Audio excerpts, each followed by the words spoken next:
So, what is the significance of Jesus' resurrection? Let's look briefly at that now. Paul writing in 1 Corinthians 15. Now I declare to you, brothers, the good news which I preached to you, which also you received, in which you also stand, by which you also are saved, if you hold firmly the word which I preached to you, unless you believed in vain.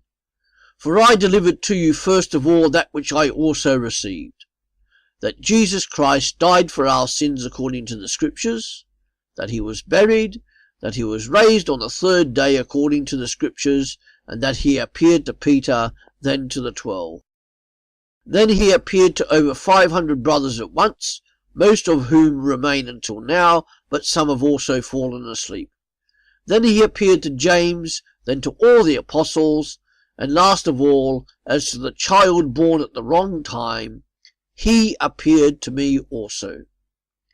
That was the Apostle Paul writing to the Corinthian church about the Jesus he knew, the Jesus who had been raised from the dead physically.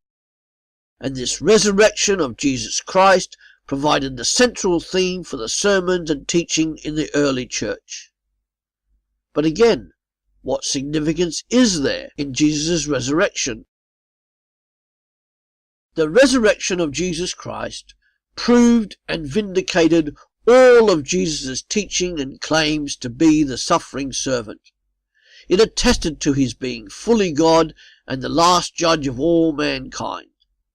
The resurrection of Jesus Christ declared God's approval of Jesus' obedient service and the fulfillment of all the Old Testament promises, resulting in forgiveness of sins and salvation being only found in and through him.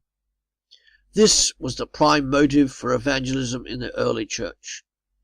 Jesus' resurrection is a sign of the bodily resurrection for all believers in him.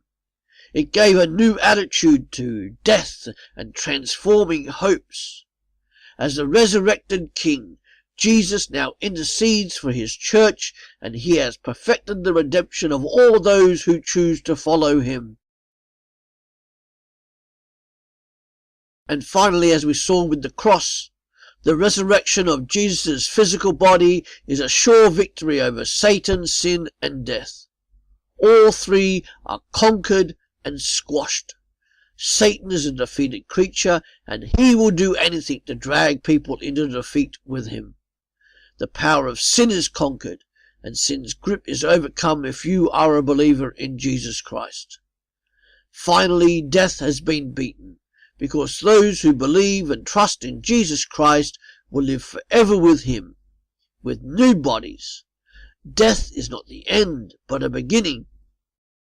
If Jesus Christ did not physically rise from the dead, we as Christians are the product of the greatest delusional lie of all time, and we are the most foolish of all. But Jesus did rise from the dead.